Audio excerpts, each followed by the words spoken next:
Tony's testimony is incredible. His book he just wrote is incredible. Thanks to Jackie Kenner also. She proofread it and told him, hey, you can't do that. But no, it's a powerful testimony, and his testimony is unique in the sense that it's been verified in a number of ways. There's evidence to support a lot of his claims, and the Farsight Institute recently remote viewed a lot of aspects of your testimony, and it all checked out. And it's been the people who've tried to debunk it can't, and it's real. And we know this stuff's real, but your testimony is incredible, and it's moved a lot of people. And your book's amazing. Thank you for everything you're doing, and can't wait to hear what you're bringing tonight. Thanks.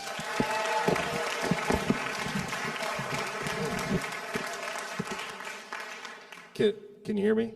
Is that good? How about in the back? I sat in the back for the last two presentations, and it was a little tricky to catch everything. So make sure if you guys can't hear me back there, just give me a wave and I'll start screaming. So Tyler, I just want to say, Tyler and Aaron, number one, Journey to Truth has such a huge curb appeal. It has a great audience, a good following. You guys really are a major player in disclosing this information. So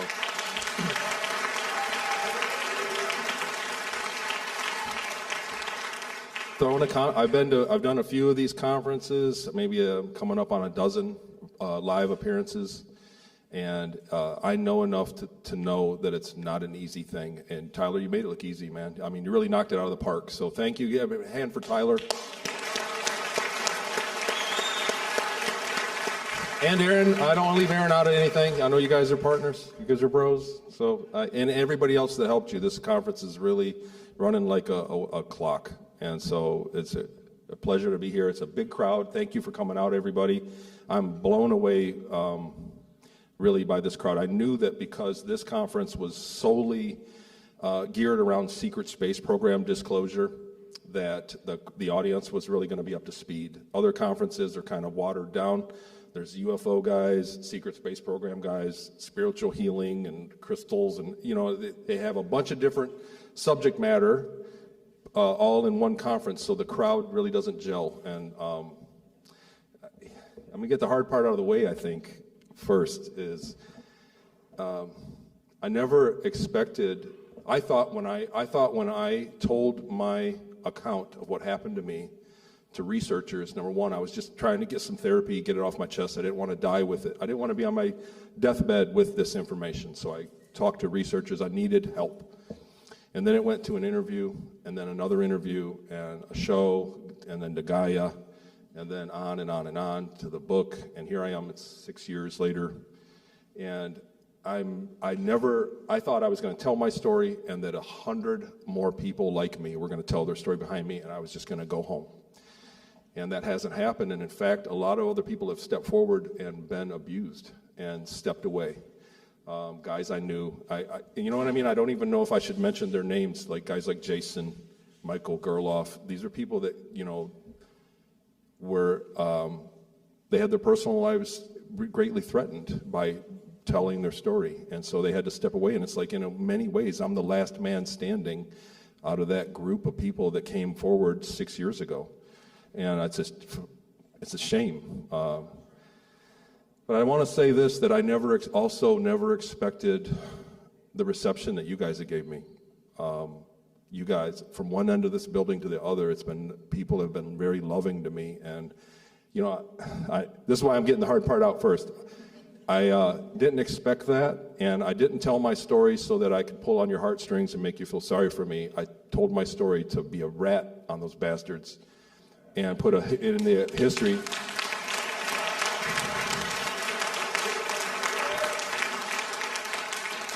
But it's been one hug after another, and you guys have shown me so much love. I just want to take a minute before I get into this to say I love you too, and thank you so much.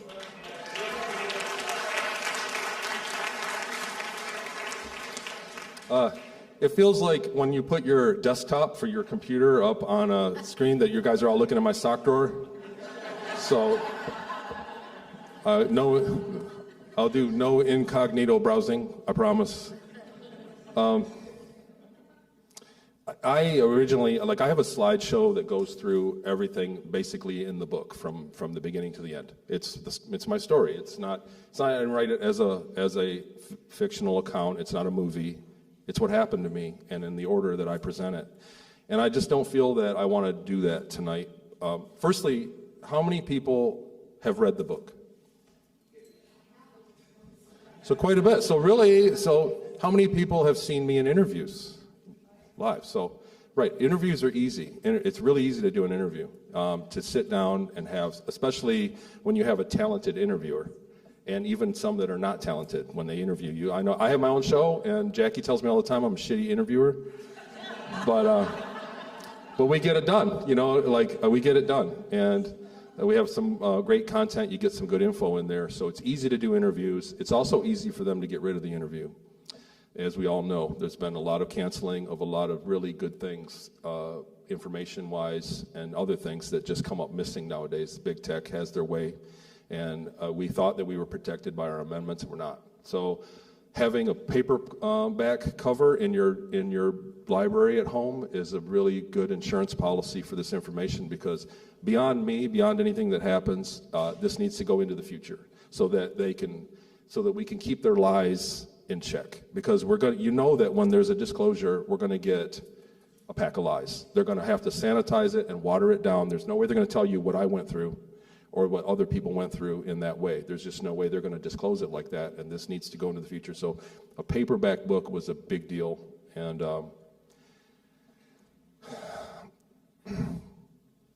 I can jump us right in the deep end then. So you guys all know my story. I mean, literally everybody raised their hand. So when you said on the interviews, during the return, they knew I was going to remember. So they had the technology. Everybody's familiar. If you study this stuff, you're familiar with it. They have chronovisors that show probable futures, probable outcomes to present things, and they knew that the probability of me retaining the memories was very high.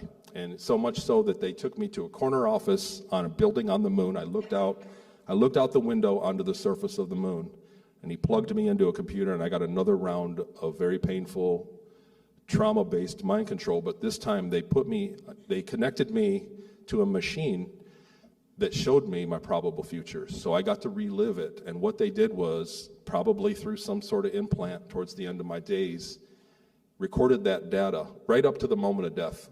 And then they would change something and do it again. And over and over and over again, I saw my death. I lived many deaths, and I saw the dream before death. And that's how I know every single timeline that they looked at that they were pleased with, the book did not get done. Every single timeline that pissed them off, the book was done. And I would sit there, and I would sit there in the last minutes of my death, and I think about my daughters. I try to say my daughters' names to be the last word that I speak. Is Madison, Mackenzie. I say it over and over again. Elise, Madison, Mackenzie. And during that time, when I looked back on my life, I was saying to myself, at least the book was done. And then they wake up out of it, and I'd be back in that office, and he'd go, no, we can't have that one. Let's do it again.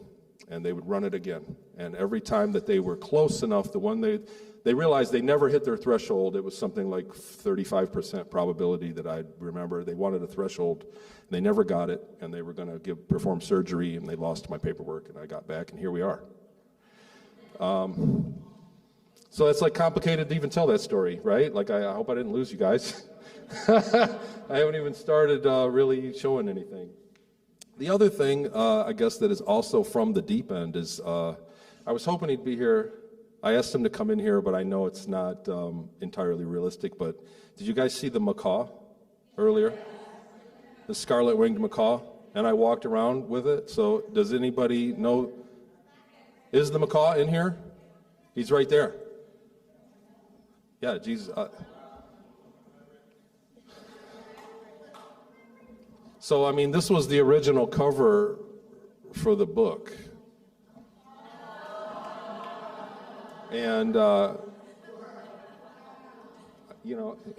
I'll whip this out. I did it in Australia, so there's my tattoo. about it. So I hope it made the cut, Jackie. I mean, you're right here. My editor's right here. Did it get cut out of the book, the whole bird thing? I didn't read it, so people read the book. You might be... If you read the book, you might know what I'm talking about, but I'm going to explain it. Because when I saw the macaw, I really, pardon my language, but it really fucked me up because of why I've chosen the symbolism, why I've tattooed it on my body. When I was in Peru, I was a very broken child. I was a very depressed and mentally broken child. I had just survived a mind-fracturing CIA program and became weaponized, and I was broken. And kids were playing soccer. Actually, I'll throw a slide up. Hang on.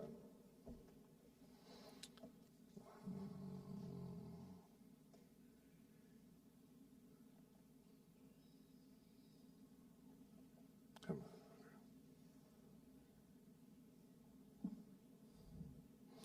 So this place, the town square. On our second flight to Santa Marta, Colombia, with a shipment of cocaine, they used the money to build that square in 1983. So, So I don't have the paperwork behind that, but I did do an interview in Brazil that got translated to Portuguese, and people saw it that did live in that town in '83, and they got a hold of me and confirmed it. So that was another supporting thing. It's great. Like, I always wish for things like that to pop up and prove me wrong so I can shut up and go home and get back with my life. My life's good. But it just supported my testimony. I remember standing in the corner right there and watching boys when the bulldozers cleared that place. There was a building there or whatever. The bulldozers had grubbed the land and it was just dirt. And a bunch of kids ran out and started playing soccer in it. And I asked if I could go play with them. And we had just done the flight, so I was still sick from it. I got sick whenever they drugged me. And he said, no, you can't go out there. Don't go near the kids. You're not allowed to talk to them. And I cried. I started crying. And that whole time I was, like I said, very broken. And again, I'm not, this isn't a pity party, right? I'm not trying to pull on your heartstrings here. I just want you to understand what led to this. And later on, Manuel got in a fight or a disagreement with a guy, and I said, why don't you just beat him up? He's skinny. Just beat him up. And he said, I can't. He's got a blessed life. That guy's lucky about everything. His parents treated him well. His life is blessed. They believed it. So this is another thing I'd like to check out sometime. I'd love to go there. And I said, am I blessed or cursed then? If he's got a blessed life, does that mean I'm cursed because I'm so sad? And he said, I don't know. You're going to have to decide for yourself. And we talked about it for months. And the birds would come through town, and we would see parrots land, and he'd talk about how beautiful. And he would always say the scarlet-winged macaw is the most beautiful bird in South America. He said, they're all pretty, but the scarlet-winged macaw is the best. And when it was time for me to go, I knew within a couple weeks that I was leaving, and I had still never seen one. And I said, you think I'm going to see one, Manuel? And he said, maybe. I said, well, if I do see one, it means I have a blessed life. Maybe my life is blessed. And if I don't see it, I'll know that I'm cursed. And 2 days before I left, which was off, they don't have a migration season, but they kind of do in that town. 2 days before I left, a flock of 4 of them landed right in front of me, and I saw them, and I used that in the future to tell myself that my life wasn't cursed. For the other things that I went through afterwards, I told myself, I saw the macaw. I saw that I have a blessed life. It's what I did to...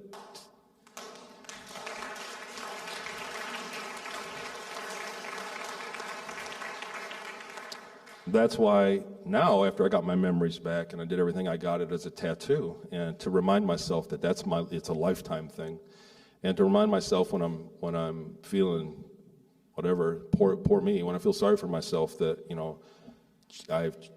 to remind myself that my life was blessed. And while we were sitting here, I looked up, and there's a fucking scarlet-winged macaw in the room. So. For you guys, it's just a cool bird that says hello. For me, it's like a message from God. So that's how I took that. That's how I took that to today. And I tell you what, it choked me up. They were filming me, and it was like weird. I was like getting misty about it. So, and I kind of still am. So that was a big deal. It's mentioned in the book. I'd invite you guys to read it. The other thing I wanted to ask is, anybody here ever worked for, at one point, the CIA, the Central Intelligence Agency?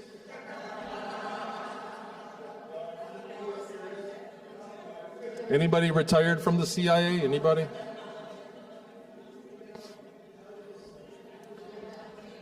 You can say it. You can raise your hand. The reason I ask is the last few, you know, I don't want to point fingers and I don't want to be negative. The last thing I do is, the very last thing I ever want to do with anybody else's testimony, no matter how far-fetched I think it is, even from what I saw in space during my time with aliens. The last thing I want to do is be critical, because it's a very important thing for people to feel welcome to speak about this. It's part of the remembering process.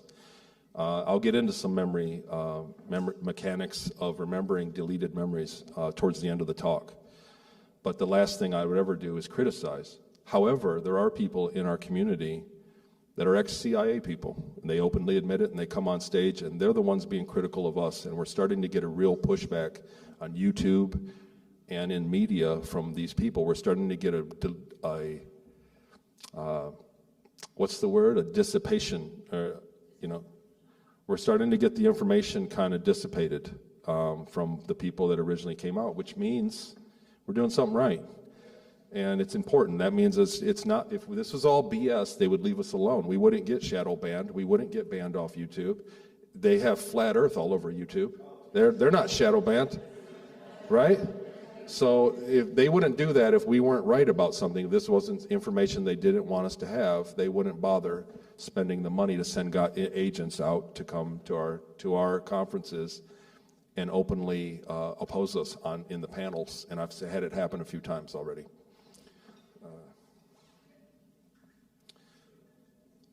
So I wanted to just because of the bird,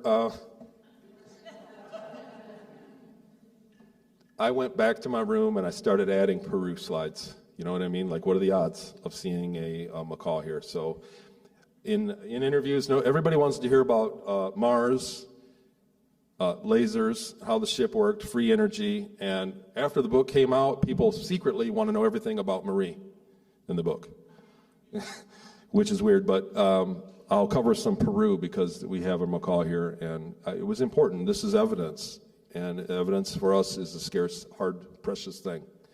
That was the route we flew to Santa Marta, Colombia. There's a small airport there, and we would land. It's right on the ocean, exactly how I remember it and how I described it before I ever found it on Google. About 10-hour flight, we would get up over the state of Acre, and they'd put me in, give me an IV in my arm and give me a drug, and I'd go under. I really don't even know what else is on this.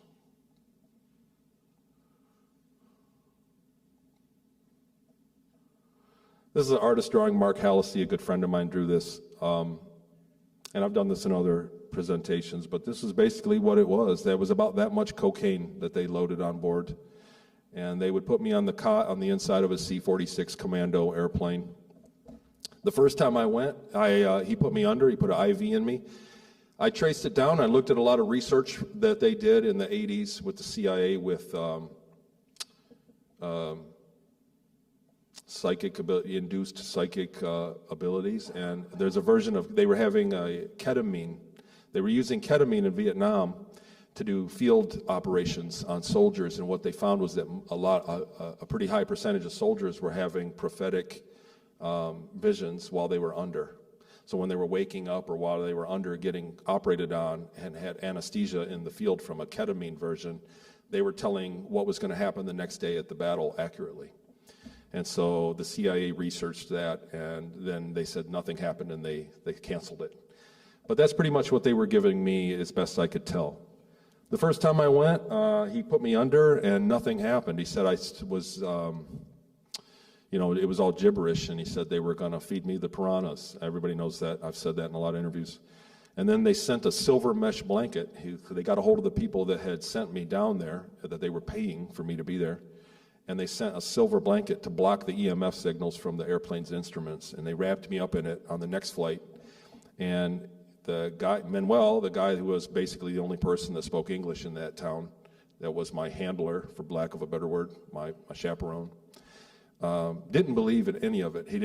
He thought that I was going to go under and wake up and they were going to get rid of me on this flight. But when I came to, he was white as a ghost, and he couldn't believe the things I was saying. I said I spoke Spanish. I spoke fluent Spanish. He had spoken to his grandmother, his dead grandmother.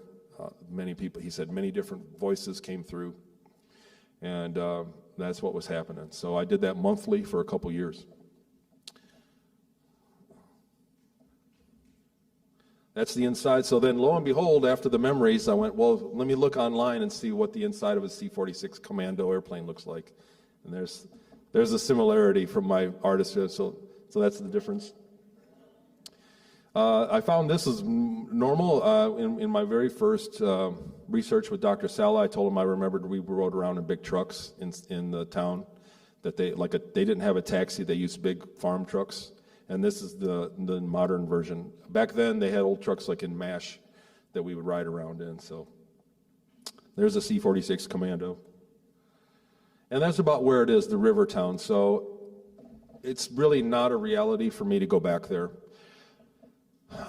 I was saving going to Inyokern for evidence, for gathering evidence to support me. And Brad Olson went there, and we did a live, like a Facebook FaceTime. And I was calling out things as he was walking up, because I've never been there in my life.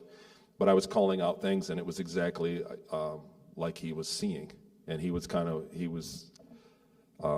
impressed, he said. So that was nice that Brad, on his way home from Vegas, stopped in an Inyokern. But it's not realistic that I go to Porto Tawantinsuyo ever. Number one, the cocaine business is still there. That mountain ridge, so my testimony, I came out before ever researching any of this, but this mountain ridge right here is like the richest crop of the coca plant that produces cocaine in the world. So I kind of called that out for what I went through, and then found that out after the fact. There's the town. So I'm showing these pictures now because if you look at the river where it's more clear water on the top and then muddy water on the bottom, he told me about his grandparents that this town originally was a fishing village.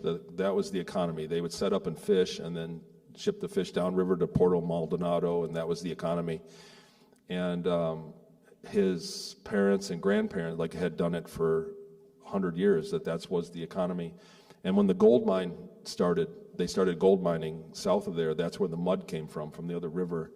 And he said they cried. His mom and everybody, the whole village wept about it. They were all sad. There was nothing they could do. They tried to stop the gold mining. There's nothing they could do. The reason I bring this up is because you look at these pictures now. I think this picture I got back in 2018. I might have to find this, you guys. I'm sorry. Like I said, after I saw Johan and Jody, and then I watched Mark, and I thought, man, on my slide isn't going to work. I'm just going to point and click these and talk as I go. So bear with me, please. So there's what it looks like now. The illegal gold mining has proliferated just in the last 2 years, and that's all gold mine now. So that's completely poisoned. They use the chemical stripping, and it's completely illegal, which is why I can't travel there. I had a friend of mine that's from, I forget, a small town on the coast of Peru, and I got a hold of him. I said, let's go, man. And he didn't know why. He didn't know my testimony at all. I just told he was from Peru. He's my friend from Peru. So I said, let's go. He said, where do you want to go? And I told him to that town, and he said, you can't go there. He said, I can't even go there. The illegal gold mining, they pretty much, you have to have a reason, or it's like the Wild West. You can get killed. So, the reason I would have never touched on this if it wasn't for that bird in the room. And that's kind of where we're at with that. That's Porto Tawantinsuyo. So it's well known for illegal gold mining, the cocaine trade, and human trafficking.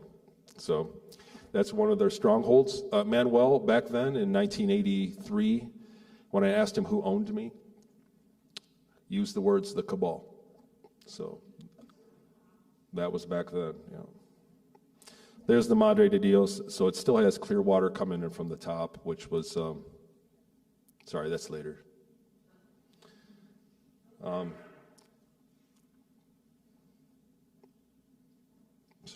Sorry guys. I wanted to talk to you guys. Sorry, I'm not doing this. Sorry, guys. It's been a while. Jackie, you're still on there. Is that doing right? Okay. So this is the original slideshow, and I'll just go through it. And I would invite you guys, to, if you see anything, to really hit me up. I want to leave some time. It's only been a half hour, so I'll go a little ways, but I really want to leave a lot of time for the Q&A. Because you guys are already versed in this stuff. The bar is set pretty high. I think that the burden is on you for quality presentation of questions rather than me. Because you've already seen me. But anyhow, Jackie Kenner, who was in the first slide, Jackie Pierce, married Neil Kenner. Awesome friends of mine. I'm very, very blessed to have met them. Jackie set up the website for me.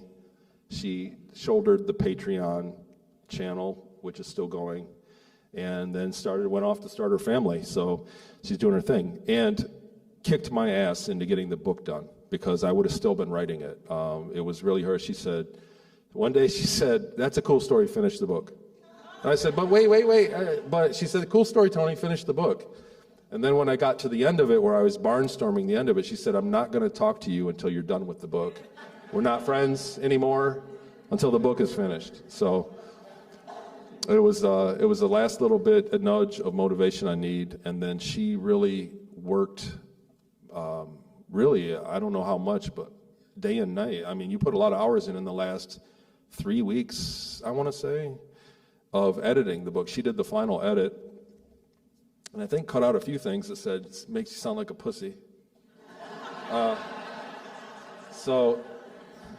And again, sorry about my language, but I'm going to try to be as transparent as I can with you guys. I've got her in the room, that's why I'm doing this. Not always going to be so lucky. So, but she really had the abilities to do the things that I couldn't with getting my information out there. So it's really on the next level of it. The book is the next level. I look around, I don't know who else is a speaker at this event? Raise your hand. Anybody in the room? Any speakers in the room? Jermaine? Daryl? A few people. So I would tell anybody, I would tell all of you, you all have a story. Every single one of you has a book that everybody wants to read, really, in you. All of you do. You wouldn't be sitting here if you didn't.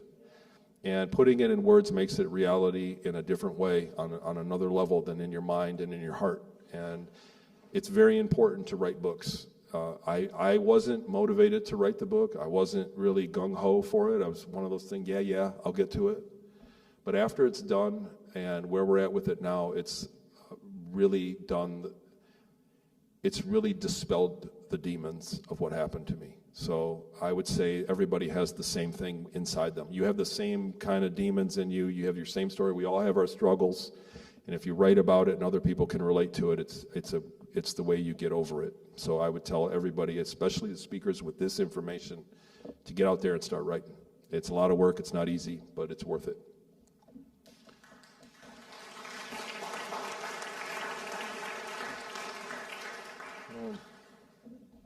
I'm going to just kind of blow through these. This is the slide. This is the story. So for you guys that didn't read it, I'll explain it. There's my house. I grew up there. That's where I was taken from. We had a long driveway. It was originally a farm, and we ended up on, with some land out on an old 100-year-old house. There's the school I grew up in, and I don't know, there's a little bit of space in between these. I wish there was. And there's the guy that popped into my room one night and introduced himself and paralyzed me and had these guys come in the door in my bedroom and carry me off to a laboratory and do tests on me and tell me they wanted to borrow my consciousness for 20 years. And because they needed my help, because they were great guys. That was really the sales pitch, that they needed my help. Like I was special. You're special. You're chosen for this. You're lucky. He told me that over and over. You're going to get to live an extra 20 years more than everybody else. So you're lucky that we have you here for this, which was pretty much turned out to be bullshit. That's how I experienced. So I love this slide, and because I think it's going to be evidence at some point in the future, because I didn't experience the 20 years and then my life, or my life and then the 20 years. Like, I didn't blur between the two. I literally lived till 10 and then did the 20-year program. Like, that happened first. And when I got back to 10, when they were finished with me and did whatever they did, time traveled, age regression, I don't understand the process, to be honest. When they put me back, I felt like I had been gone for 20 years. It wasn't a blurry thing. When I got back to my bedroom Friday morning, that I was taken on a Thursday night, and Friday morning when I woke up, I didn't recognize the pile of toys. It had been 20 years since I had Stretch Armstrong, and I picked it up, it was broken, and I went, wow, and I was totally lost in my own home. It was like leaving my childhood for 20 years and returning to it. After 20 years had passed. Like, that was the sensation. So at some point, that's going to come in handy to somebody else that studies this information. Because like I said, I don't know how it all worked out. Here's Inyo Current. Here's where Brad Olson went for me, the Inyo Current Air Base. These buildings here. Brad walked up. I'll show you.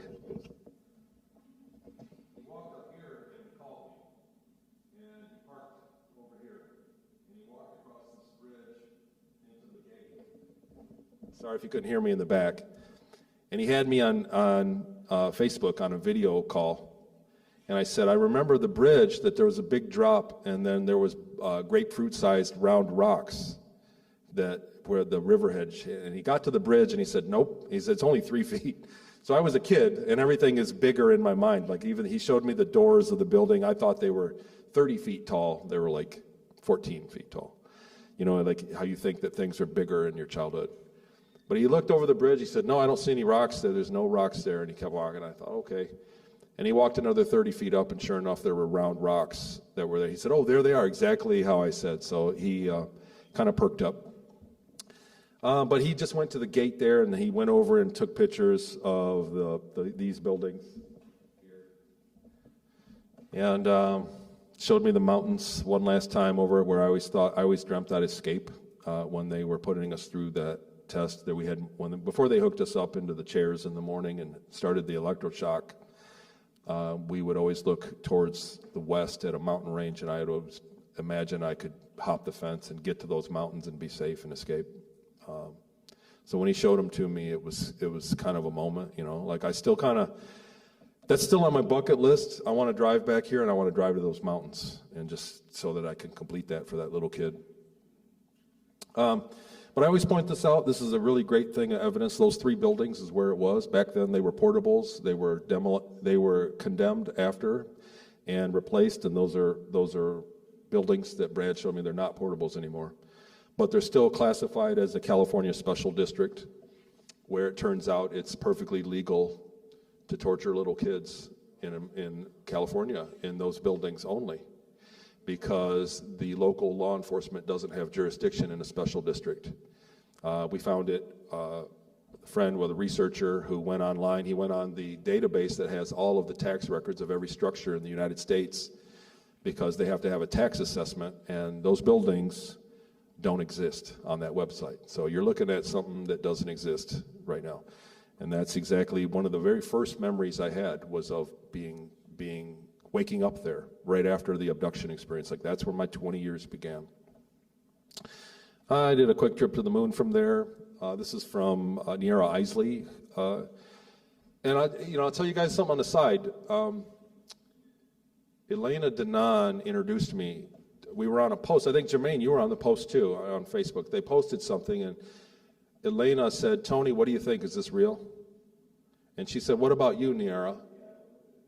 And I said, Niara Isley. And then there was a back and forth, and I thought, I'm not, and I wrote Elena, and I said, I'm not seeing anything from Niara Isley. I'm not seeing any posts from her. And so he got a hold of her and said, can you see Tony's posting? And she said, no. So I said, did she block me? You know? But I had wrote her probably 4 years ago about this slide. When I added this slide to my presentation, I said, did you? And sure enough, I was on her blocked list. She never blocked anybody. Somebody blocked her for me. Somebody blocked me for her. She was unaware, but I was blocked off her Facebook. So this is Seattle. I'll skip through that. Seattle was like whatever, literally pain in the ass. It's okay. Another thing that I don't share, and the kind of cat's out of the bag on a lot of the things about Seattle. I went there. This is a picture I personally took in 2016 when I went to the house. And I think forget who I was talking to here about it a little while ago. And I know I don't have to, over here. I know I don't have to give you guys a bunch of proof, right? But it's nice to hear things like this that check out, because there's so little of it. When I was a little kid, we were going to northern Michigan, and my mom, who I hide my testimony from, because I don't want her to know what happened to her 10-year-old boy.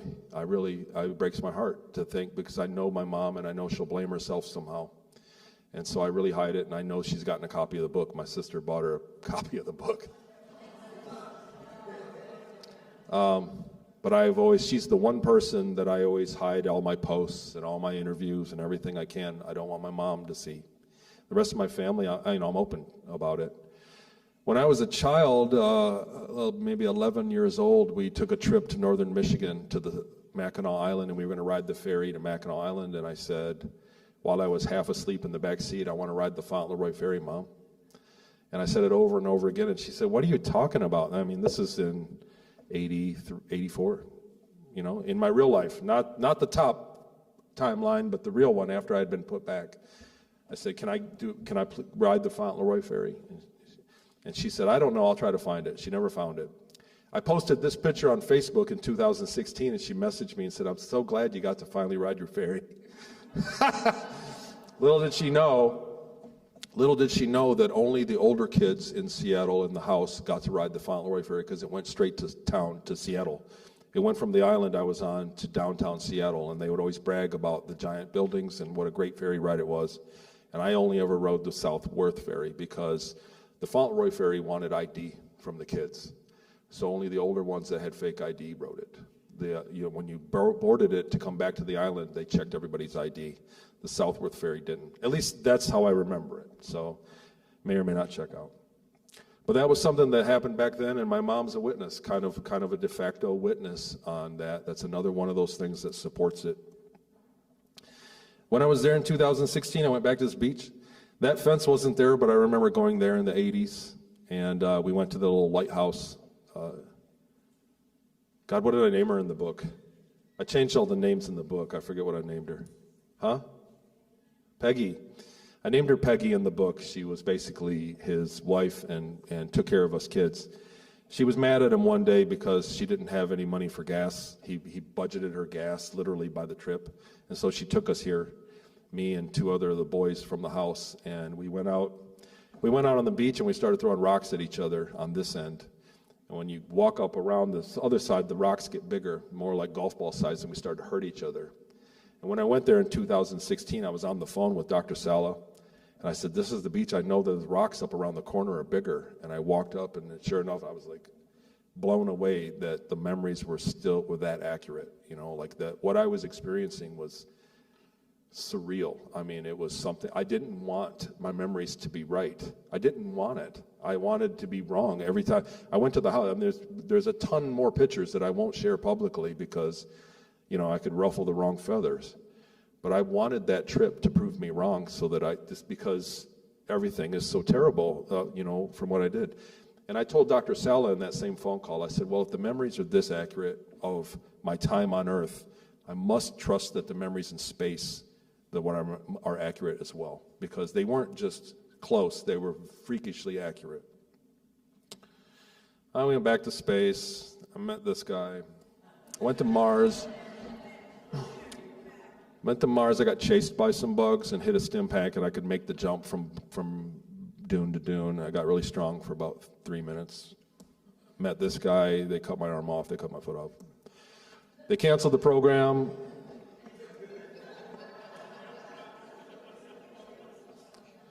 I'm only saying this because you guys already know all this stuff. They canceled the program. They sent me to a city underground on Mars. A arrogant, tall alien retrained me, gave me aptitude tests, and I ended up as skilled labor and ship maintenance. And then they sold me to these guys. This is a colony. This is the Ceres dwarf planet near the asteroid belt. Here's the orbit of it. And inside of it, there's about 250,000 people living in giant caverns where they built European-style cities. And they were people that are pre-World War II Germans, Deutsch people. They didn't really call themselves Germans, they called themselves the Deutsch. And they built replica European cities as in giant caverns that they had found abandoned by some other species.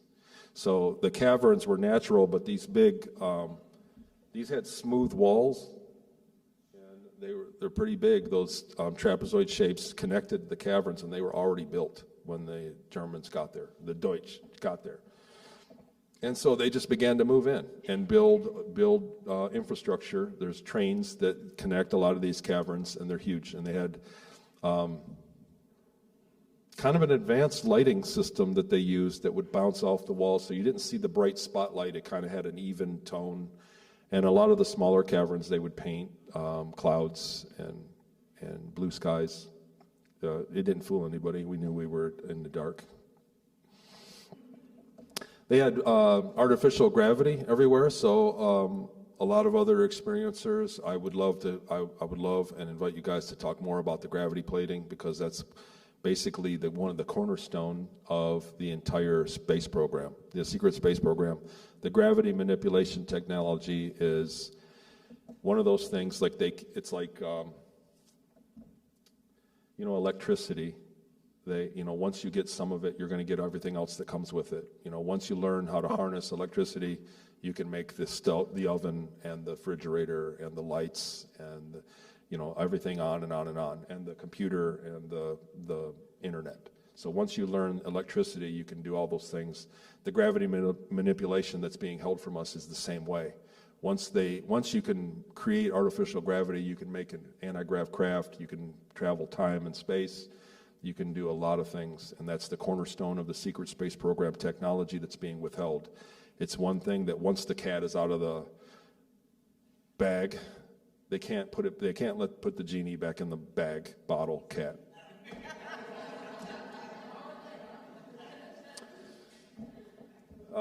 So everybody knows about it. It was a marvel. So if you think about that big cavern that I showed a few slides ago, that was all wired. The flooring was all electrified and creating artificial gravity up to about 30 feet, 10 meters above the surface that it was on.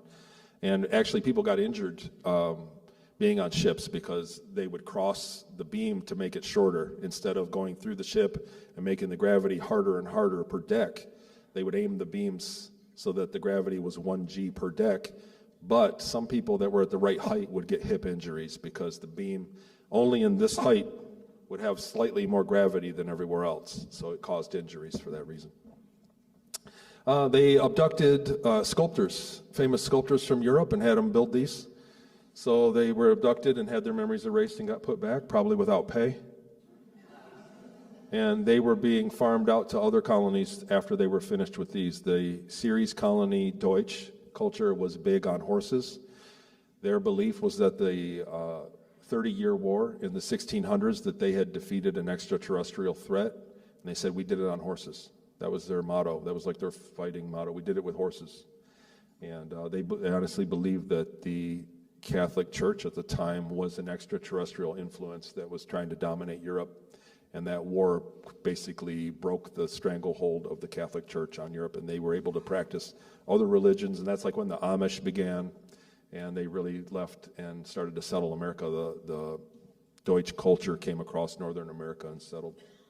So that was a big deal. They had battle scenes around their money, and there was a lot of artwork everywhere of old generals with swords and the cannon scenes.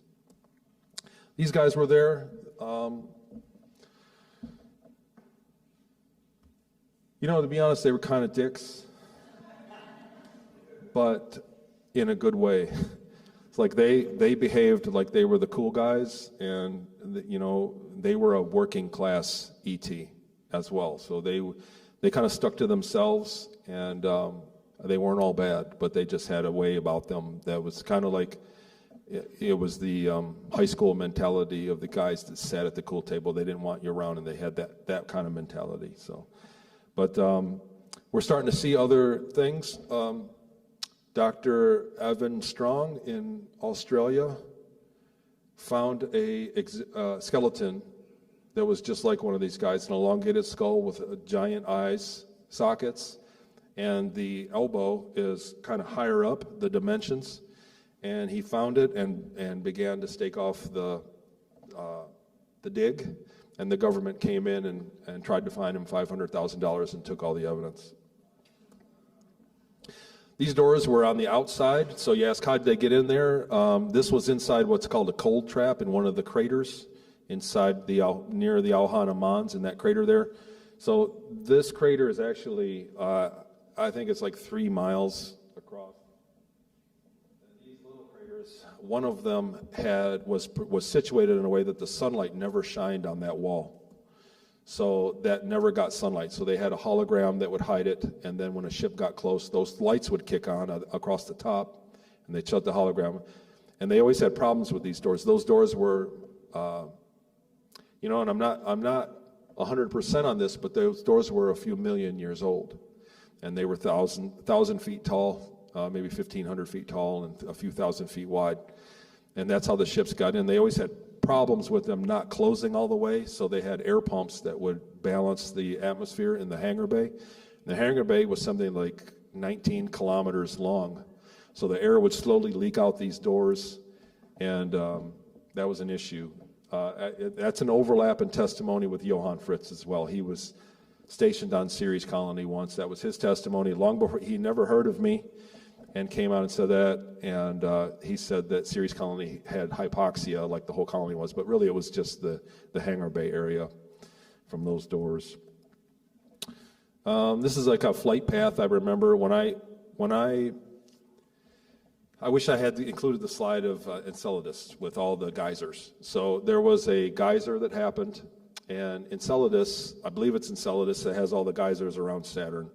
We flew over it once, and I tried to get extra credit, and I didn't leave my post because I wanted a higher work score. I was leading. I was very competitive with it, and everybody told me what a dummy I was for not stopping and looking out the window because it was a once-in-a-lifetime thing.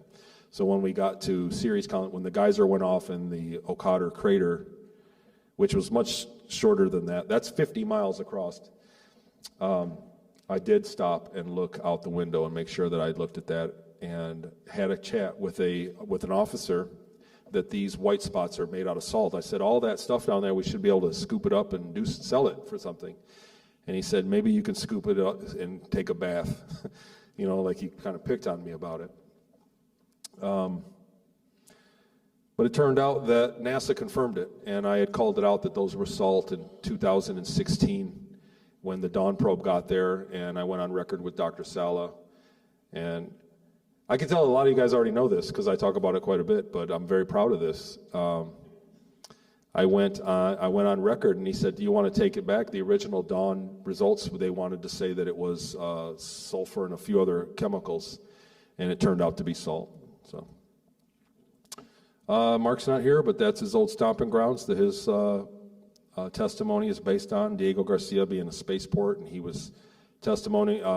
He told you earlier that down underneath this was where he spent his time in prison, and where that basically all happened. We were dropping off cargo to that tarmac. We would go in the middle of the night, quite often and pick up cargo. Anything military surplus we'd pick up there.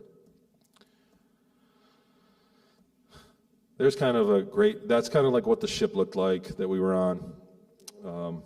And that was the sea deck where we would go for the observation and the galley.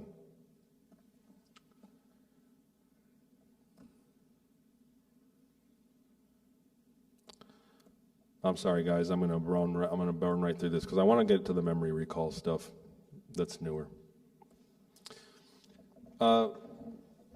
So the question of life, everybody knows what this is. This is the Hubble Deep Field with all the galaxies in there. So each one of these blips is 1 trillion stars, and that gives you the math.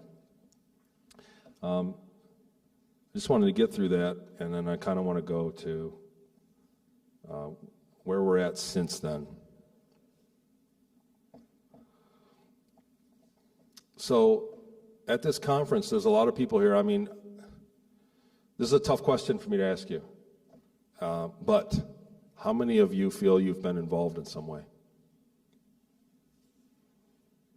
So it's a significant percentage of this crowd, and there is, a lot of people here for that reason. How many of you out of those people would say that you have fragmented memories, that you can't remember everything? Right. So that's really what we're disclosing here. When you talk about the secret space program, the secrecy is based on the ability to erase your memories. Since I went public in 2016, and I've been doing this and doing YouTubes and had the book come out, not everybody, but quite often people reach out to me from that group of people that raised their hands and want to know how I remembered everything. I guess I can touch on the Farsight info that, I did a Zoom call with Courtney Brown, and they remote viewed me, but at the same time said that they helped me remember my memories, like put in a block for the. I really wanted to remember at the end of my time there. I paced back and forth, and I said it over and over again, hundreds of times. I'm not going to forget it. I'm not going to forget. I'm not going to forget her. And I got an MRI scan. Right before I got my memories back. There's a lot of different factors that I could say that's why I got my memories back.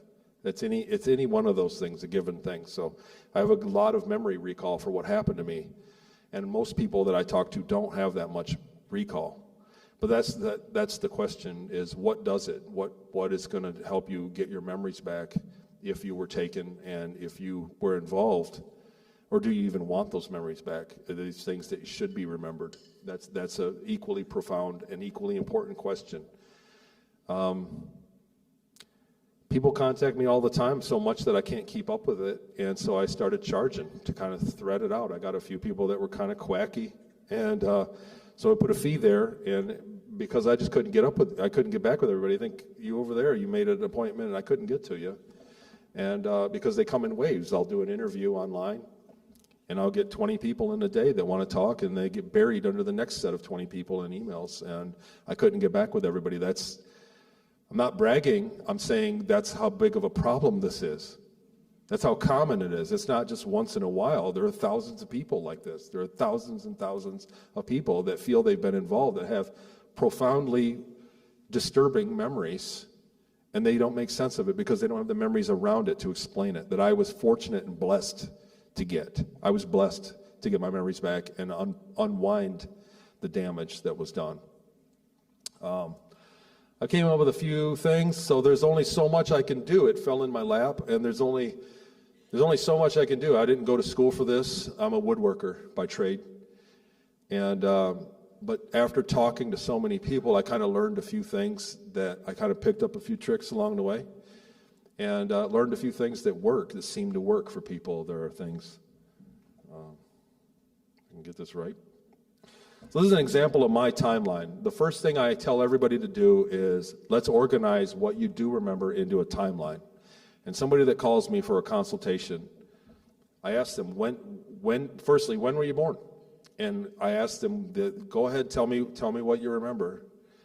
And I'm writing it down, but then I go, wait a minute, when was that? Because what I've found is that really people don't pay attention to when it happened. People pay attention to what happened and how it made them feel, and it gets lost in long-term memory. So the very first thing I do is try to unpack it and put a date on it. And the reason I do that, I'm going to go back and forth between these two slides. So this is kind of a graphic representation of how your memories work. So everybody here has really good short-term memory. You remember what we were doing for breakfast today because you have the chronological evidence, memories of what you did since then. You have a timestamp of breakfast. You know it was in the morning, and you know it was breakfast, and you can start to think, oh yeah, I did talk to you about not making my appointment. So, right? So I remember that. That was this morning because I remember what I did since then. I have all those memories since then, and they're active in my mind. Long-term memories are kind of different. They get fuzzy because you begin to scramble them up and not give an address of time on when it happened. And so they could have happened here, could have happened here, I don't know. It might have been in here, it might have been in 85, it might have been in 82, I don't know. I really don't care because it was 30, 40 years ago. It was 40 years ago. So I don't really care what happened in between. All I know is that I talked to you about missing my appointment back in 80 something. So that's the problem with the long-term memories, and people don't get past the block. The blocks don't fail overnight. They fail over long times. So after decades of the experience of being taken, then the blocks begin to wear off, and that's when people tend to get their memories back 20 or 30 years later. That was my case as well. So what I found is that when you make a timeline and you give those long-term memories an address on where to be. So what happened? I was taken. When was that? I was 6. Okay, what happened next? My mom and dad, something happened. Okay, what happened then? Then I saw a gray. When was that? I was 10. Okay, now we're giving those addresses. What happened in between that? Oh, I never thought of it, but we moved. And now we're assigning addresses and shaking out that clutter from the other slide, all that clutter that makes no sense, that you just got a series of events that's in a pile that doesn't make any sense, a series of things that you remember. You can start giving those addresses, and that provides room to add more. And sure enough, if you have a few memory techniques, sorry, I gotta get this together. If you have a few memory techniques and you dwell on it the same way that you do any other natural memory, the name of a song or what you did or the last birthday party, what happened at that last birthday party, if you dwell on it and then relax and then dwell on it again and then relax, the memories come. I developed this because I started doing interviews and I started getting my feet held to the fire, and people said, well, if you were there, then what was the bathroom like? I didn't give it any mind, but I sure had to go to the bathroom, and I knew those memories were there too. And so I began to do that. I began to think, what was the bathroom? How did I brush my teeth? And after time, I learned that first thing in the morning, and I would think about it and then let it rest a day or two and then do it again the first thing in the morning in a couple days. The memories would come. And once they come, more memories come with them. It's a keystone memory. One leads to another. That's just how we're built. And though I'm lucky and blessed that I had that long-term memory and I got as far as I can, I found that everybody else can do it too. Even people that I work with that don't even remember any of their childhood. They're like, I don't remember anything before 9 years old, nothing. I found that if you work at it and you're patient, that you can manage those memories out. And the timeline is the blueprint for it, and it works. The other thing about the timeline work that I found, and it's a little shocking, is that you can predict when something happened. So this one, so I have a book that's going to come out that's a notepad that's arranged like this, and these pips here will be in 10 years. And so that people can do 20-year increments. And then towards the end of the book, you can zoom in on it and begin to add memories. And what I found is that on a 20-year cycle, and it doesn't have to be the secret space program, and it doesn't have to be a gray ET involvement. It can be a lot of things. I found it very varied, is that you can look at it and go, when did it start? And they go, it started here. And I can roll the clock forward and add 20 years to that number, so I could say, oh, it was in 82. So in 2002, tell me, did anything weird happen? And they go, oh, wow, how'd you know? And I found that there are cycles involved in this. So alien contact is based on a 20-year cycle. I talked once to Dr. Andrew Bashago on a phone call. We talked for a couple hours, and he explained to me that Project Pegasus was locked in 20-year increments of time travel. He said that it was a condition of the field of the Earth that added an address to when they traveled time, and it was locked in a 20-year. So they could go back 80 years, not 82. They could go back 100 years, not 105. They had to go in 20-year increments, the original Project Pegasus. And it seems to be a common theme among not just people in the United States Secret Space Program, but contact from all over the world, from all different levels of technology, from different kinds of ET species, from people I've worked with, that there's a 20-year cycle, and once you start to iron out the memories that they have into a timeline form, you can begin to predict when it's going to end and kind of get a vague idea when they're going to remember more. So, have I blabbed it all away? No, I got plenty of time. I really don't have a ton more after that slide-wise, so I'd like to open it up to questions for you guys if there's anything you'd like to ask.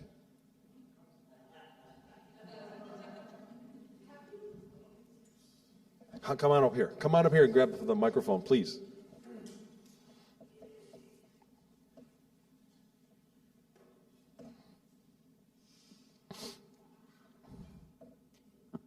Hi, Tony.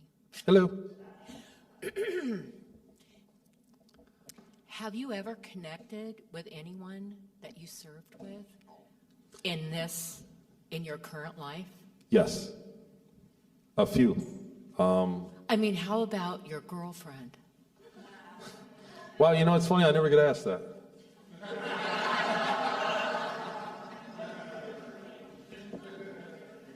So, again, in the book, Marie? in the book, I changed all their names. So, I tend to rename people by their middle name when I speak about them in this sense.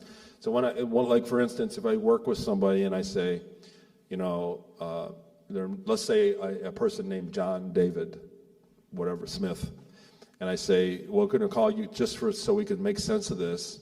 We're going to refer to you in the space program in your 20 years, David, and you in this life on Earth, we're going to call John, so we have an identity to work with. And so I tend to call people their middle names. So I'm trying to deflect away from the Marie question. Is it working? I found her. I told her everything. She was happily married with a beautiful family. She's well off. She's a beautiful person. She's a kind soul. I contacted her. I introduced myself, and I told her everything. And she entertained me thinking I was wrong. And over time, over months of speaking to her back and forth and presenting my case, the memories began to come back for her, and it destroyed her. She began drinking, and her life was changed for the worse. And I don't talk to her now for that reason. It is not fair. It is not a healthy thing to force this on anybody. Anybody that served and had these kind of horrible things that they've experienced by being a slave, not a participant, but a slave in these programs, to have the memories thrust on them unwillingly without them doing it is a dangerous thing to do. And that was my lesson that I learned, and I won't do that again. There are other people that I've met, that I know were up there, but I don't tell them I wouldn't do that again. If somebody asks me questions about this and what I've been through, I'm more than willing to share, and I'm an open book. Anybody that comes to me and wants the information, I'm more than willing to share. But to go out and force this information on the level that I know it, I found to be very harmful to people. And you got to let the sleeping people sleep at a certain point. They have to want to know more. They have to want to know this, and in order to digest it and to withstand the shock that it is, that our world is really not what we think it is. It's nothing like what we think it is. So, yes, I found her. Yes, I found others. It's funny, not funny, but most people don't want to talk publicly about it. It happened to me. I had the cart before the horse. I didn't want to do this. I should have made an alias name. I should have made a cool name. I should have done so many things, but I was just so bewildered with all the knowledge that I had that I just started talking to anybody, and before I knew it, they put me in front of a camera, and by then it was too late to unwind it all. So here I am. I just kind of went with it. Right. Which, I think we all knew that that's the reason why you remembered, because you wanted to remember her. That's absolutely right. So, you Thank know, you. every relationship, long or short, has a introduction and a peak and a decline, and many of them end, or many of them have an ebb and flow, and up and down. And her and I were separated at the very peak of it. And so that motivated me to not forget. I wanted to remember her. I was at the peak of my connection with her at that time. So that was the motivation when I was being put back to the moon to go through the process of deleting my memory or blanking my memory. That's what I didn't want to forget her. And so that was what I was fighting to remember. I was combative through the entire process with them. So, Eric? Hey, bud. Hey, Tony, how's it going? I want to say first and foremost, thank you very much for the timeline tool. Anybody out there that has considerations, it's an excellent tool. In your discussion tonight on this tool, you had said something I hadn't heard you mention before, that it could be utilized to determine an end of service, sounded like you were mentioning. Could you clarify that function of this tool, perchance? Yeah. So, and again, like, I'm not an expert. I didn't go to school for this. I worked with people. People got a hold of me, and I kind of, gleaned it out of dealing with this, hearing the same thing over and over again, hundreds and hundreds of times. What I found is that, especially in the 80s, that the process of deleting your memory or blank slating, whatever you want to call it, that process wasn't as effective as it is in the 2000s, the late 90s. The people that are taken then really have a hard time remembering. Or maybe they just have to wait more for that block to wear off. But in the early 80s, those people that were taken then really tend to have a great deal of memories, and especially the intake event. So the event where you were taken, the first 30 minutes of my contact, when I had that guy a million slides ago pop up in my bedroom and take me, I never forgot that. I remembered that the next day in school. Well, a couple days later. The first 30 minutes of the abduction was never erased. And so that's the intake event. So what I found is that when somebody has a strong set of intake memories of their event, that you can roll the clock forward dead to rights, 20 years, and there's an exit event. There's another event. It's never a one and done. Nobody sees an ET. Nobody sees an ET in person just once. Period. And that's what I found. And so I'm using that intake event as a basis on a timeline form, and it pans out more than not. Can you share the story when you went to the other planet to meet with their leaders? And it was a planet that they weren't that advanced. They didn't believe in aliens. You thought it was something special. They gave you a glass pad, and it came back, and you explained it as like a playbook that they do with the planet's governments, as far as like they visit, they meet with them, and then they meet with a different group. Can you explain all that? You can do a lot better than I can, because I think that's important for all of us to know, because it explains a lot of of the secrecy of where we're at right now. Yeah, exactly. That's right.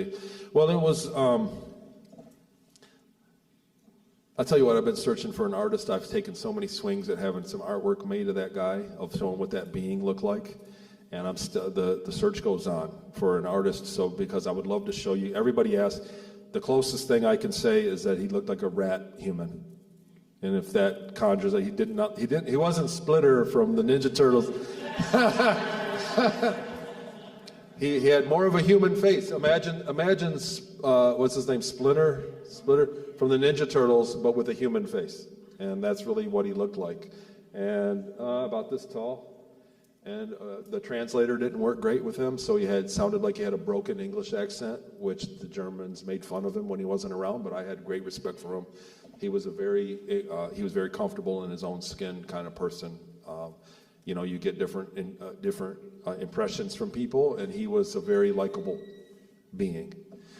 That story I went through with Gaia, and Jay Widener had introduced me to Jason Rice, and we were making phone calls with each other. We picked You know, every Sunday we would call each other up, how's it going, man? And we had actually collaborated, Jason Rice and I were going to have a conference in New York at one point, and it fell through, it didn't work out. But when I told him about that, and he was telling me about a world that they had done that. They had gone down and begun to trade with, and then they got out of there, and the ETs would come in, and there was actually like a false flag event, and combat would happen, and they would take over, they would offer the solution, and then take over the planet. That was their playbook, and because it was one of the few missions that I did away from the ship. I still was in a list for missions, for away missions. I was still on the list, and I had led the productivity out of the 2 cargo engineers for the previous few months. And so they gave me a pad, and it was a really easy job. We were told that we were going in to negotiate a deal with a less advanced. So they were like at the technological level of us in the 60s, 50s or 60s. You know, they had the old vehicles, and it looked like an army outpost on another planet. And we landed out to sea, and we took an LCAC, a converted LCAC, which is a marine troop transport hovercraft. And we went through their swamp. We landed out to sea on the ship. They lowered it onto the ocean, and we rode it in with 2 American personnel that we picked up at Diego Garcia, who were going to be blank slated and got hazed the entire way. But we went in and we met with them, and they brought me along because I was in charge of the stacking reports and how to arrange the cargo in the ship, in my base. I was the engineer. And so they had me measure the boxes that they had to offer. It was an ore, it was a mineral that was more plentiful on their planet, or there was something value to it. And they came packaged in a box that was probably 6 feet by 10 feet by 6 feet, kind of a container. And I measured them, and I calculated how many trips it would take back to the ship and to load up how many we could fit and how many trips we'd have to make to that planet to complete the deal. That was the whole reason they brought me. And at the end of the deal, when we were on the LCAC going back to the ship and going back, I did the math on with the software they gave me on a pad, and I handed it to the captain, and he said, don't even bother, because they had no intention of making the deal at all. Even from when we showed up, it was all just an act. It was an entire act. They had no intention of trading with them. It was the first step in a process of another extraterrestrial race, probably the Draco, or another race that's in the same group of people, all one entity with many species. They were going to have another species come in there and negotiate a separate deal, and we were going to walk away from it, and then they were going to have a conflict, and we would come in and present a solution, and they were going to take over their government. And that was basically, Jason Rice said that's exactly what we did. He was in the IDARF force. He was a member of IDARF, and they were working alongside the Draco to do that, and he said they did that on several worlds. But that was one of my away missions, something you don't forget. That's an experience you don't forget. And That's most likely what happened here. right, or getting warmed up to, you know. I got to tell you that overall, when we talk about disclosure, what's going to happen, we're kind of on the cusp of something happening in that direction. We know that we're in a disclosure time, so the world is kind of busting at the seams.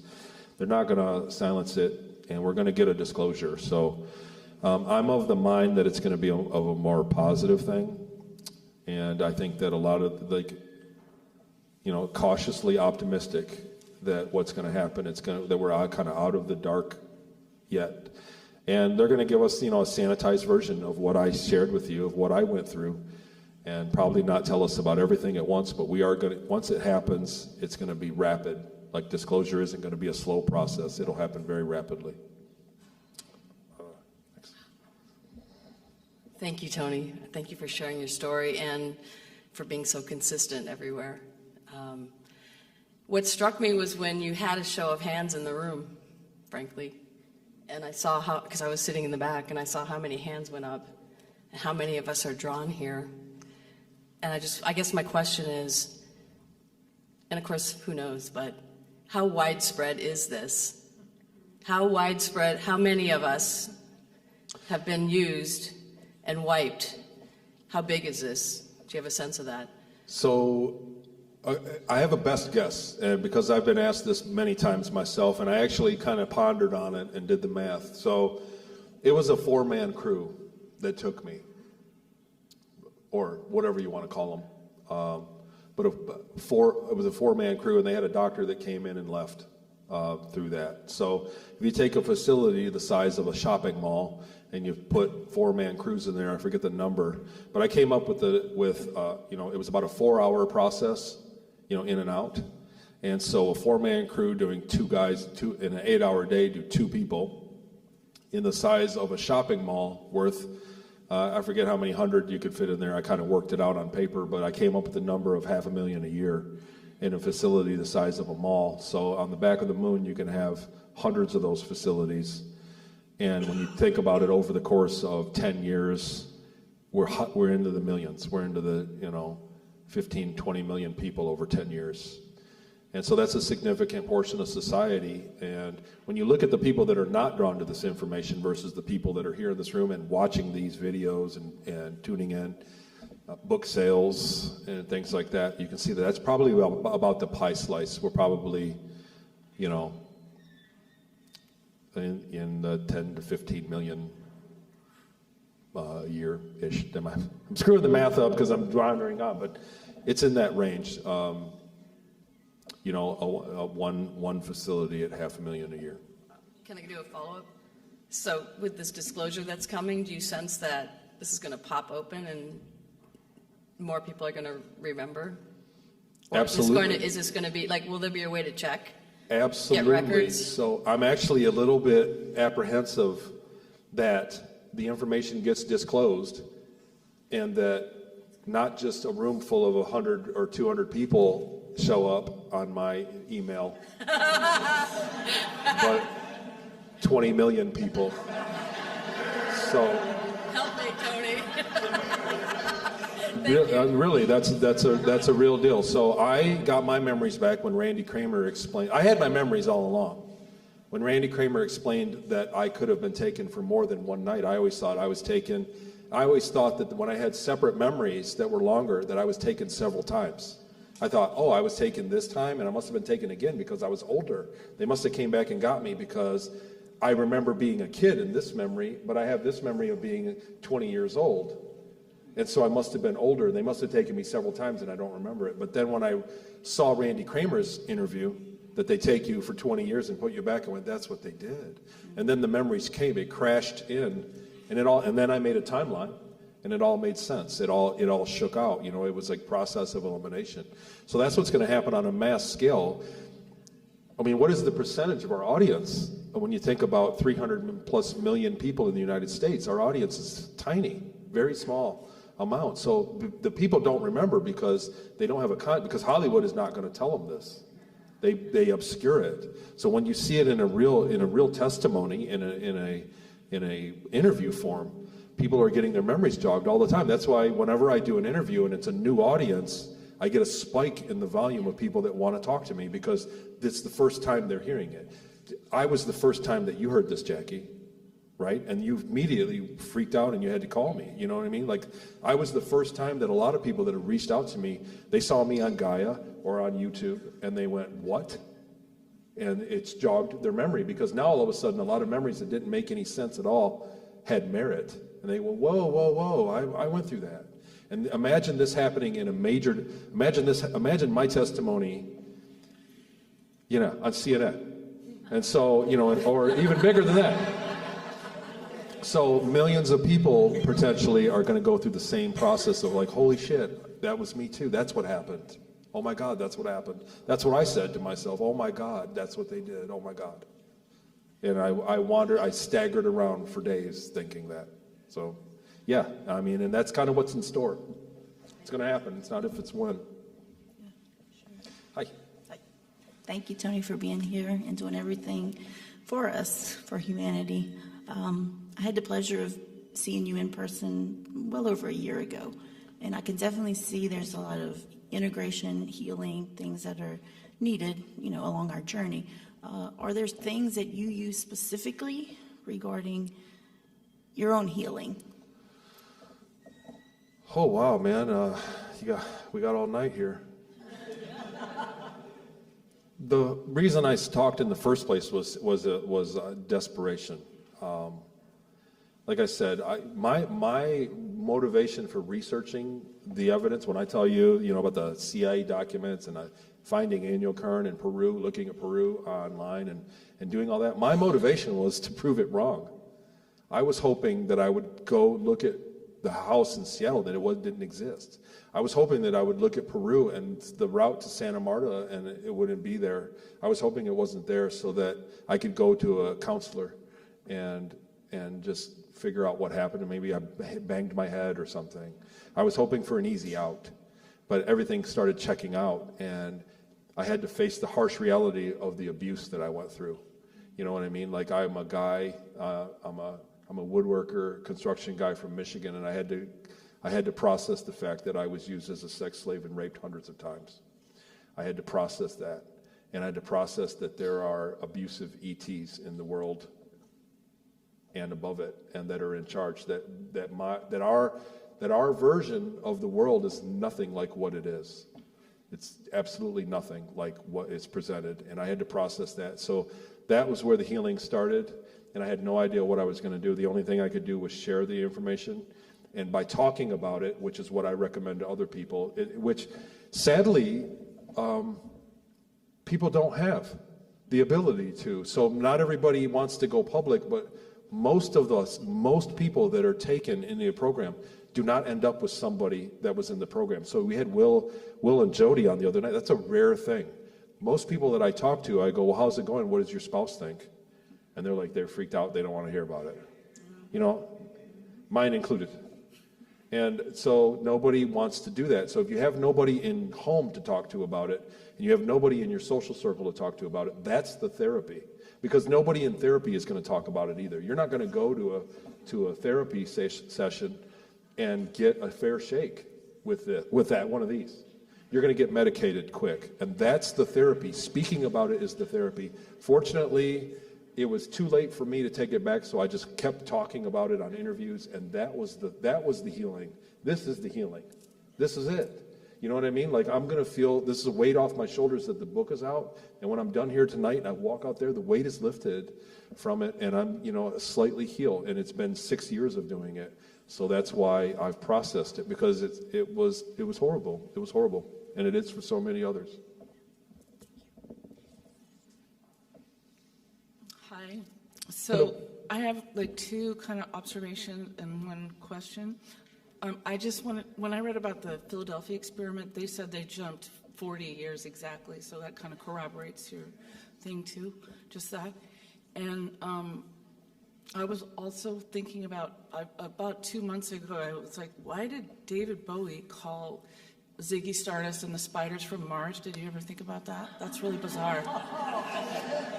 And then my question is, like, do you know anything about that barrier around the solar system, or was that before your time in space? You're talking about the quarantine, like an energetic barrier? So it was probably 1998. We went to another star system to do trade with them, and we made one mission and set the deal up. We went back home and spent the night, and we came back a few days as agreed later, and we were held outside of the solar system by an energy field. The guy that came through and showed us, did the progress reporting for the day, showed us the graphic, and none of us could figure out a power source that would do that. But our ship, we had gone to another system that was quarantined, and that does corroborate that story from some other guy. So that was real. That was something that happened to us. But we were amazed at the power. We thought we had the technology to quarantine small areas like that and stop traffic in, but it was an entire star system, and the power, we thought we couldn't even calculate the power necessary to do that. So it was something very impressive, and we were kept out of there. They never went back. So after the quarantine for that system was over, I remember asking if we were going back, and they said no, they would never go back there. So whatever happened effectively ended the deal they had arranged. What was the other part of your question? But David Bowie, do you have any? I became a huge fan of David Bowie in 2017. So really? When he died? Man, this is a whole other hard thing to kind of bring up. I was the guy in high school that would sit around the bonfire party with the kids from school, 50 kids, and after I got a few drinks in me, I say, aliens are real, I got abducted. And I did it all the time, and they think I was crazy, and I'd sober up and regret it the next day and do it again in a few months. And in the college years, there were people that came up to me and started asking me questions about Mars Colony Corp. So there were people that were taken in their college years that had all their memories intact. And I sat in on conversations because I was in the club and I didn't understand what they were talking about, but they were talking about the secret space program around me, knowing that I didn't have my memories back, knowing that I wasn't going to put it together, but also knowing that I participated. And I sat around that, and I can count probably 8 times that happened. So there are people among us, maybe not in this room, maybe in this room, there are people among us, quite a few people, that go into these programs and come back with all their memories intact and get a paycheck out of it. And that guarantees their silence. They get a paycheck for an X amount of dollars, and they go buy a house with it, and if they speak, they got to pay the money back, and that keeps them quiet. And these are people that go with the grain programming. These are typically the Marine Corps and the soldiers that are going up. But there are people that are fully aware of what's going on, and they know they have all their memories back, but they're not going to talk about it because they're not going to cough up their bonus. And it's that simple. But I sat around that many times. Not many times, but about 8 times. About 8 people like that I could go back, and I've wrestled with contacting them and kind of opening that can of worms. Those guys I knew that are still friends of mine on Facebook, but I don't. And I block them from my posts and things. I just whatever. But that's a reality. That's a real thing. You know, that's a testimony that's on one end, and it's not fair for me to name drop kind of thing or force it, but it's real. That's a reality. Hey, hello. Hi, Tony. Thank you. Thank you for what you're doing. What can you say about the spirituality of the different beings that you interacted with in space, or lack thereof? Oh, what a totally badass question. So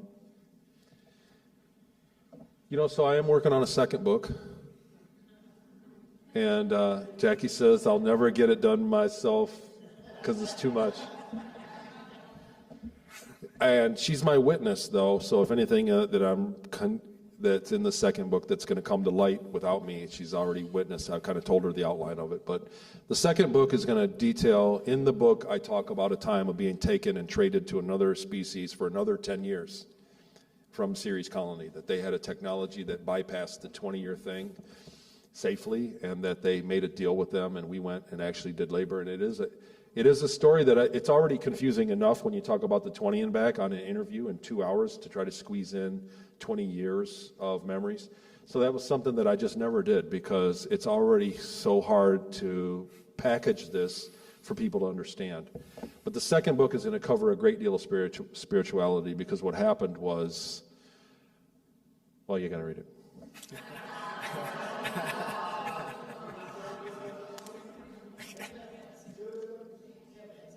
I'm a big fan of the law of one and spirituality. I always was a believer in a creator God. The whole time. They tried to program that out of me in the programs. They push atheism on you. And I always had a faith in a creator God, not in, the religious sanitized way. Like I'm a student of religion. I've read a lot of them. I've read the Torah, I've read the Bible, I've even read the Satanic Bible. I wanted to find evidence of ETs in my early 20s, and I read every religious text I could get my hands on. But I always had the faith in that, and what I found was that the law of one, the other beings that I met, and our world around us works exactly like that. That their consciousness has I kind of don't like the word density, but it gains density and then comes back. Like, not all people are the same. All people are created equal. I love everybody, but not everybody's the same. Everybody has a different set of gifts, and some people do behave more like animals than people. And it's because they're in their first octave of this density, and they've got to live a couple times before they actually behave. So the law of one spirituality, that framework, I believe, is closest to the reality. And the few advanced beings that I met out there, and in the second book in particular, that was the case. Thank you. And the big secret is we're all basically stars that are visiting each other. Go ahead, sorry. No, it's fine. I'm nervous because I need to do this, and I apologize ahead of time. And I want your just first reaction and advice, but I have like a whole bunch of no memory, which I know is something there. But the one memory I have that's over and over clearly is I was 10 or 12, and I woke up, and I'm like, those fuckers put me in backwards, and I was looking at the back of my head, like energetically in my body, and I had to flip myself around, and it was, it was an adult voice saying those fuckers put me in backwards. So I just want your first hit on where do I start from now? For me, quick. So that's not too far out of my wheelhouse, man. Right. People contact me, and there's always a bottleneck. So when I start asking you what else happened, or what do you, that missing memory, when was that?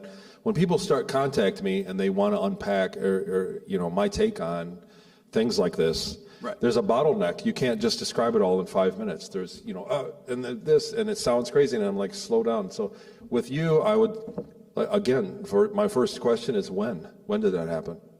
10 or 12. I'll try 10 or 12 years old. So, narrow it down. I mean, so we can do this whole thing here, but there's Sure. a process to this, but it's when and where, and then mom, Some of dad, this is therapy grandpa, for me. uncle in the Navy, Army. You know what I'm saying? Like, where are we at? What else do you remember? And then where are you at now? And what happened? Yes. I like to take how old you are, when you were born, when it happened, and then start kind of dissecting other things. Yeah, I would just only classify that at this point as an event. That's an event that happened. It's an event on a timeline. So we have an event and we have a time.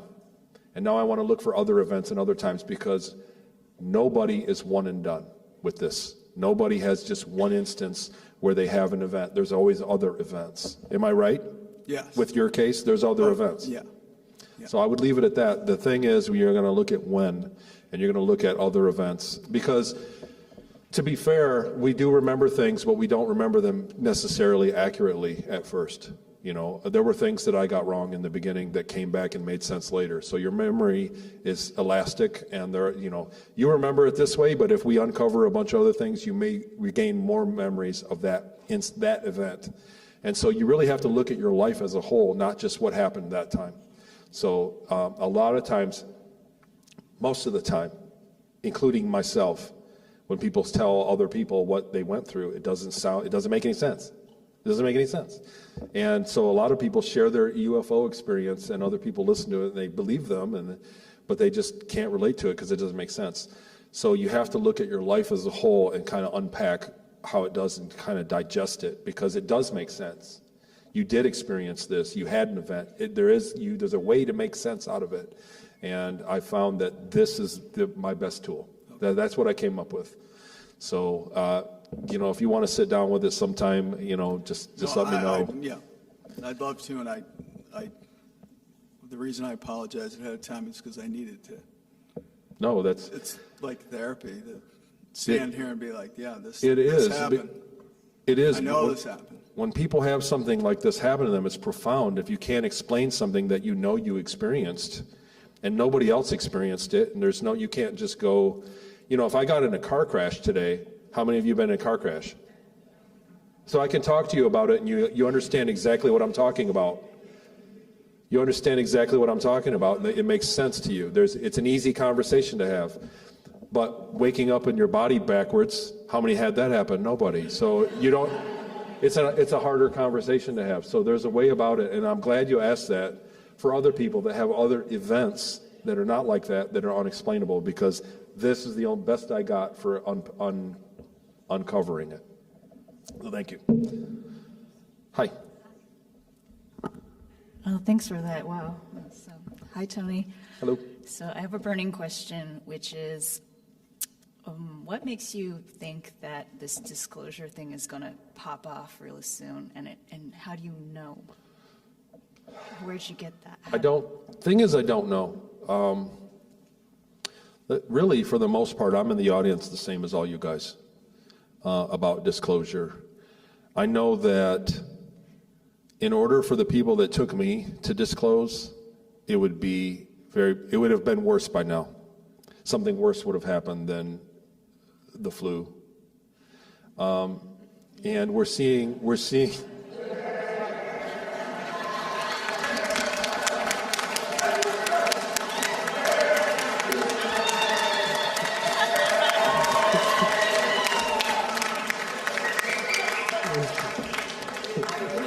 So you're saying just the fact that we're here. I immediately regret saying that. So you're saying just the fact that we're here means that they're not going to shut us down, you think? I think that the raw military complex that is at the secret space program, the raw military arm, that is basically running it, has ran it, and when I was up there, had a different solution for what's going on now. So we're seeing something that they wouldn't. We're seeing a series of events play out that they would not do, that they would tend to not do. We're also seeing radical changes in our power consumption, which is something that everybody agrees, and other contactees. And I'm a big fan of Elena Germain. We're friends. I'm supportive of Elena Denon and her information, and Michael Sala. And we're seeing things play out exactly like that group would have us do. So our power consumption is leading the way. The fossil fuel, the power grid, and the electrical devices, those are something that kind of both sides have to kind of do. They're on a different schedule from each other, but it's something that's got to happen, and we're seeing steps towards that happening. And we really have to get our power consumption to where I can't pronounce his name right. Michael Caccio, the guy that's on the History Channel. Thank you. He puts us at about, on the scale of civilization, we're at a 0.7. And whereas 0.1 harnesses all of the power of the Earth.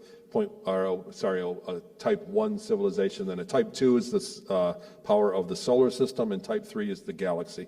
So we're at a 0.7 right now. We need to be a 0.1 before they're going to deal with us. And we're starting to see all the funding, the trillion flu dollars, are funding that to happen, to come to a reality. So that's a positive thing. So that's one of the things I'm holding my hat on. The second thing is the canary in the coal mine for me. And I want to be very clear that this is a opinion, just kind of like an intuitive hunch from what I know, but cryptocurrency is the canary in the coal mine. So if they get rid of crypto on us, then we're going to have a negative disclosure if we have crypto.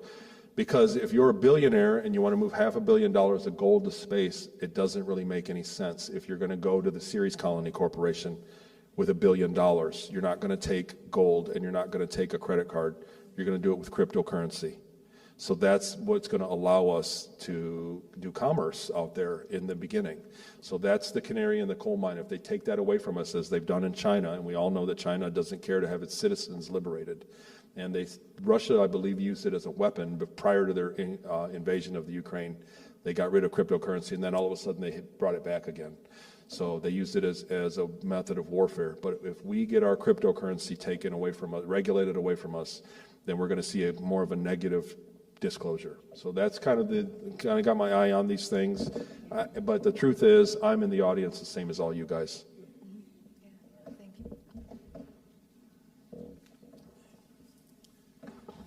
Thank you, Tony. Hello. For giving us a view of your life.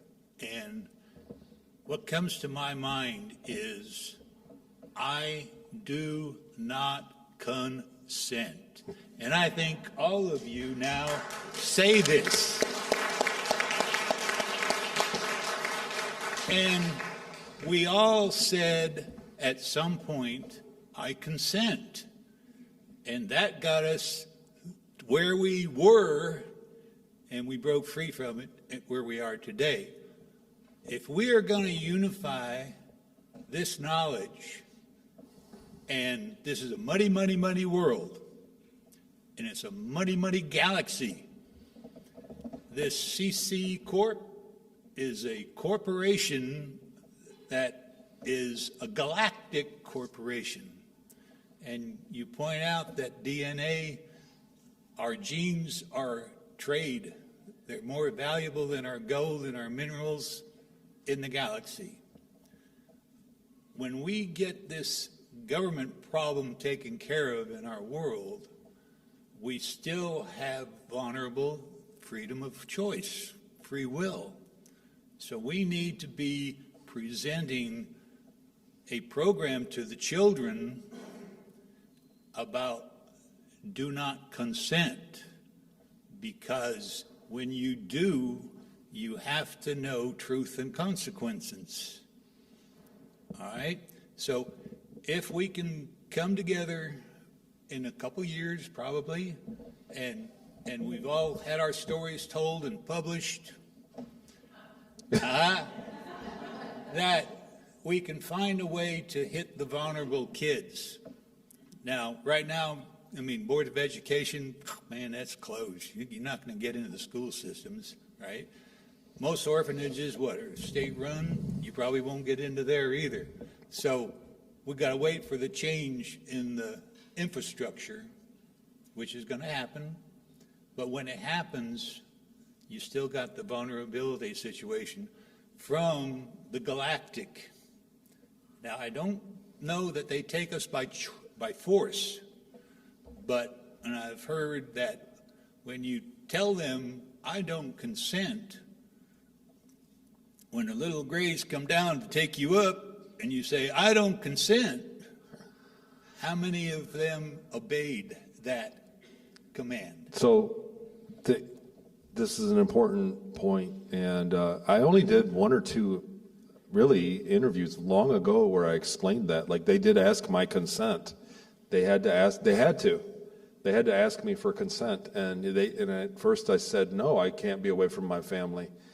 And they said, no, you're going to be right back immediately. And I said, will you help us out? And I said, yeah, sure. That was and consent. Then the process. Boom. Yeah. So I just want to say that they find that most beings in these programs that don't consent will become suicidal later, so they just put them back.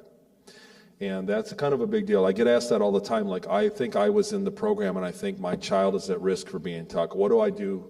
How do I teach my child to not do this? And I said, tell your child to not consent with everything. It's maybe small, it may be big, but it's all we got right now. And consent is a big deal. The people that were in, again, that's kind of what happened in the second book. There was a loss of consent, and there was a great deal of people in that program that suicided, and so they canceled it. Consent's a big deal. And getting into the issue of all the schools and how everything, once disclosure happens, the mechanism of schooling, our everything is going to change, follow suit, because right now we don't have any example. So once there's a disclosure and we see how other worlds are doing this, we're going to get examples of much better ways to teach and much better ways to learn than what we have right now. They didn't put us really in front of a blackboard ever when I learned anything new in the space programs. They put us in a system, in a machine that taught us much more efficiently. Is there anybody else with a question? Anybody? Hi, Tony. Hi. I'm just asking something for a friend. I heard it in the back. When can we expect the release of your second book?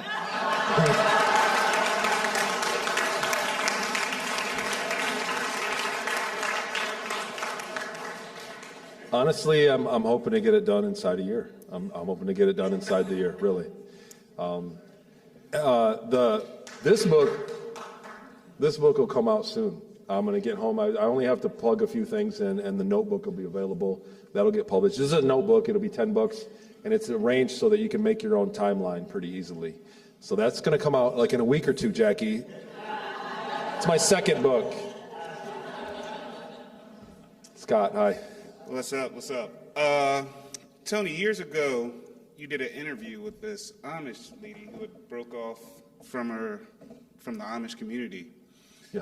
And you guys were comparing the similarities between the Amish and the Ceres Colony, the Deutsch and Ceres Colony. And I was wondering if you ever expounded upon that through all your studies, because I found it quite interesting that the Amish, everybody knows how they are broken off from pretty much all of our civilization. You know what I mean? And here they are, we have the Ceres Colony broken off from our civilization. So are they them? You know what I mean? On Earth. So, wow, that's, you know, I don't want to call it tough, but that was kind of a tough question, Scott. The Amish are not the Ceres Colony Deutsch. So, but the same exact war that they said they did it on horses, that the Ceres Colony is very proud of winning, the 30-year war in the 1600s. And obviously, for the reasons of my testimony only, I would invite everybody to go have a look at that, because that's obviously a much bigger point in history than we're taught. Because of that, so prior to that, in Europe, you could only be Catholic, period. Or you were that was like the Spanish Inquisition, that was all that. And then they had the 30-year war, and then it became the Protestants. And the Amish spawned out of that, and the right to choose religion. But basically, they only became Protestants. And that was kind of let go of the stranglehold that the Catholic Church had on all of Europe. The Amish religion was started just a few years after the conclusion of the 30-year war. And I could be getting a few of these facts wrong, so that's why I would say go and check it out for yourself, because I'm really not an encyclopedia of this stuff. But I have looked into it, and I forget her name. She's got a book out, An Amish in Manhattan. And her and I talked about it quite at length, because there was a lot of similarities. And she had a bad taste in her mouth about being Amish when she was younger. She wanted to be more independent woman, and she wanted more right to go to school and things. So the Amish were kind of all bad for her. And in my experience, you know, it's a culture, so it has its good and bad. So I'm not so damning of them as she was, though it deserves to be heard. Her testimony deserves to be heard and considered in the conversation. But I will say that point in history spawned both cultures, and one of the cultures is living in space. And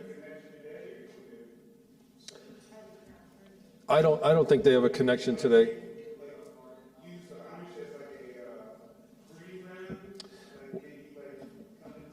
Well, I mean, when you look at it top down, when you look at the Earth top down, from the point of genetic manipulation, like being a smorgasbord or a buffet of genetic material. So you want to come through and you need labor to go to your planet somewhere else. You get in the galaxy from your galaxy. At Jupiter is where one of the main entrances is from a natural wormhole. You get here and you need a few thousand people to go and mine whatever it is on a nearby world. You can stop at the Earth and negotiate at Jupiter and pick up a genetic strain that's most suited for that atmosphere that you need mined, be it African American or African person or Asian person. That's why all the genetics are here. A lot of worlds don't have the diverse genetics that we do. And they'll give you the genetic material, you'll grow your workforce, and you can leave them there. We are the best robot. We're the most efficient robot. You used last year the amount of electricity that one of these light bulbs uses in 24 hours. So that's how energy efficient you are, and I'll bet you got a lot of shit done. So, and then the other thing is, if you take a robot that can do a task and leave it alone on a planet, you'll come back with the task finished. If you take genetic humans and leave them on a planet and do a task, you'll come back with the task finished, and you'll come back with more humans. So we are very effective. We are the best robot. We are the most advanced workforce there is, and we're available to them, and that's what we really are. And our consciousness is part of everything. So we are valuable on many different levels, and they're using us for many different things. So the real money is in consciousness and in genetics up there, our spirituality, and it's also greatly stunted for us down here. Hello. Hi. Back to the consent. So initially, when you were contacted and you said no, and then they talked to you and they said, oh, it's just going to be a little while, and then you said yes. And then later on, when you were contacted again, you said no again, correct? Or did you just immediately say yes? It was all in the same night. It was in the same instance, yeah. Just wondering how you felt that you changed your mind. What was it that, were they very convincing? Was it your young, vulnerable age, do you think? Did it, and once that initial agreement, did that just preclude any future contact? Once you consented once, you're done, kind of thing. It was for that original deal, so that, you know, obviously it was a long time ago for me, but they asked, we need your help, and we want you to come and work with us for 20 years. And that was how they work with us, not for us. And I said, I can't be gone for 20 years. I'm out, you know, I was already thinking about my mother and my sister and my family. I can't be gone for 20 years. My parents will be old when I get back. I can't do that. And he said, no, no, no. You're going to go back tomorrow. There's time travel. We're going to take you, and you're going to get a longer life. You're lucky that you're very fortunate to do this. The people that go into this, that do this, are fortunate. This is like you winning something. This is a prize for you. That's how he told me. And he said, you're going to go back, and you may get to tell your mom everything. And so we're just going to borrow your consciousness. And he explained it like that I would go back the next day. And I thought that I was in a first contact situation. I honestly thought sitting on the table with a reptile and two grays and a tall white gray around me, that the next day on the news I was going to see them on the news, and that the whole world was going to be in a post-disclosure world, and we were going to, and I was thrilled. I was absolutely thrilled to death. Once they conveyed to me I was not in danger, they said, which I was. Yeah. But that trust, you had some sort of trust. They built trust with me, and I was ecstatic. I was literally over the moon. Yeah. Ego? You think going after our egos? Thrilled that ETs were real, so they were real. I was blown away. You know, yes, I knew you guys are real. I'm so happy. I can't believe you chose me. Are you going to talk to our president? Are you going to talk to the president? This is a 10-year-old kid in a laboratory with extraterrestrials. And he said, we're going to take you. I said, I can't be gone that long. He said, you won't be. You'll be back. And I said, okay, I'll help you out. I'd be happy to help you on behalf of the earth. Mm-hmm. That's what I was thinking. Thank you. And I woke up in Inyokern. Happy. Tony. Quick question. So when they brought you back at 10, did you have a continued feeling of being watched or monitored for those years, or do you feel they just dropped you off like, all right, products dropped, we're gone?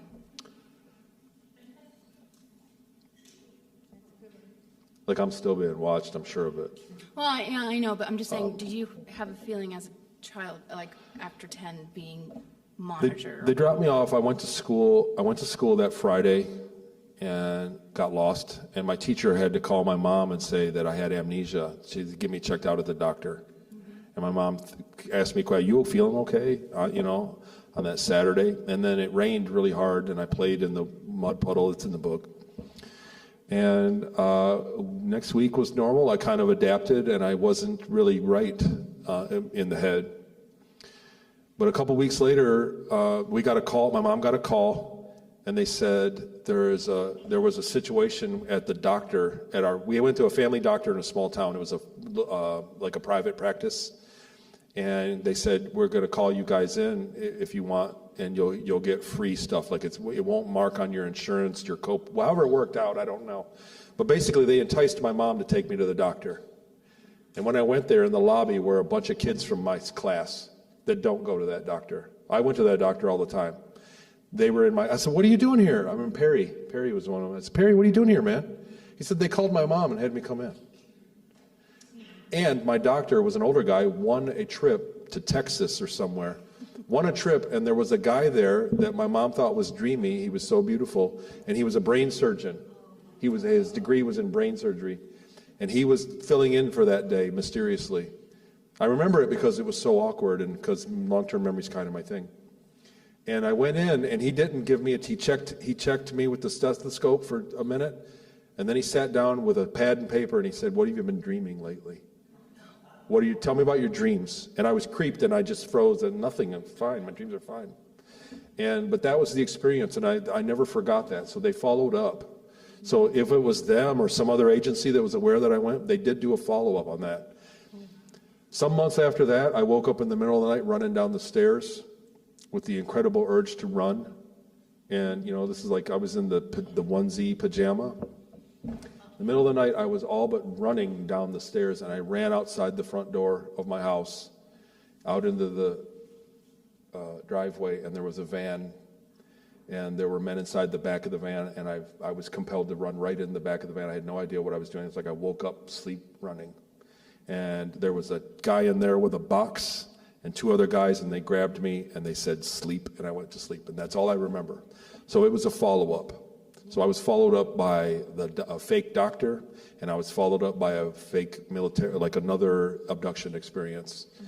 And then that was it. And I've had a lot of people that have been taken have the same kind of thing, the sleep paralysis and the random fears, like a couple weeks in, I think I was 19, I had it really bad. A couple weeks of really bad fear, like I couldn't sleep.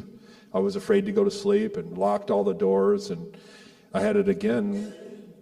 I had the same feelings again when my daughter was 12 and had a big personality change. So yeah, they follow you up. It's never a one and done. Once you're in the program, you're always in the program. Once you're in their database, you're always in their database. My kids will be in their database. Their kids will be in their database. And that's one of the other questions that I fish out in a timeline. What's mom, dad do? Grandpa, uncle, somebody, neighbor?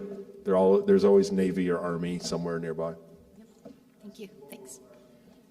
Is it time? Getting there. You look like the Fed, man. Hey, hold on a second there. You know what, Tony, I was going to ask you, just to be frank with you. What's that? Just to be frank with you.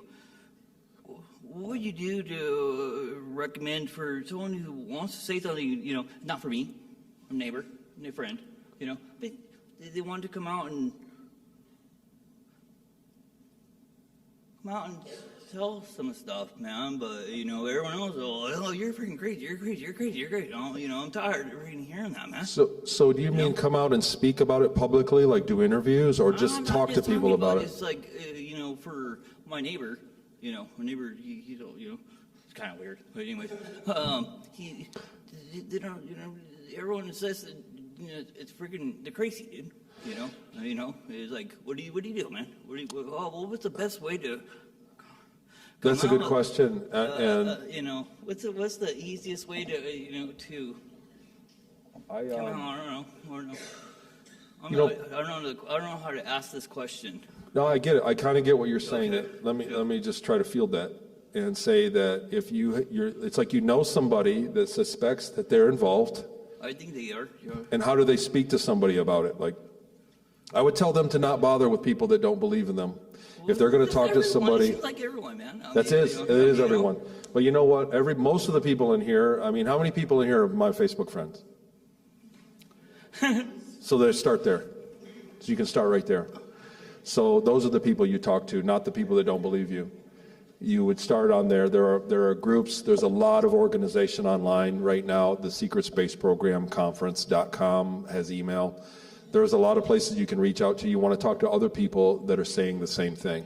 You want to find birds of a feather and go there. So that's what I would recommend. I would not waste my time on somebody that's going to shoot you down or come back negatively, because when you start getting memories back, you don't remember it all. I don't remember it all, frankly. I mean, to put it point blank, I remember a great deal. I don't remember all of it. To speak about it and have somebody shoot you down shuts off that faucet, that ability. It shuts off that ability to get more memories, to be in a crowd of skeptics. So you need to be around a crowd of people that are going to listen, or at very least just not shoot you down. And you need to find those people and then move on and then go from there and talk about it incrementally and make it okay. Because the other thing that we haven't covered here is that they put blocks in you. Jason Rice called them parting gifts. They put blocks in you to where when you do begin to speak about it, you get sleepy, you get distracted, something happens in your mind, subconscious. You can't write it down. That's why there's a shortage of books out about it, because a lot of people have vivid memories. They have plenty of books worth, and they start to write it down and they fall asleep first thing in the morning. And so you need to build that muscle up to get over those blocks, and you do that by talking to somebody that can take the information, can handle it and process it, and do it repeatedly. And once it's just a muscle that they atrophied that you build up. So you need somebody. You can talk about this with anything. Take any subject. We can talk football. It doesn't do me any good to talk football to somebody that doesn't know how to play football. So it's the same thing. Like to find people that play football.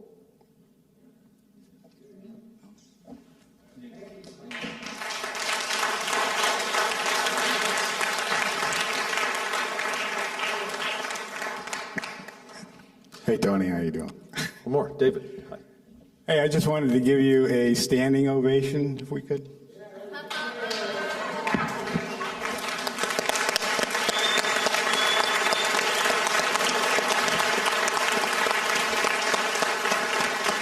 Thanks, guys. What a great crowd.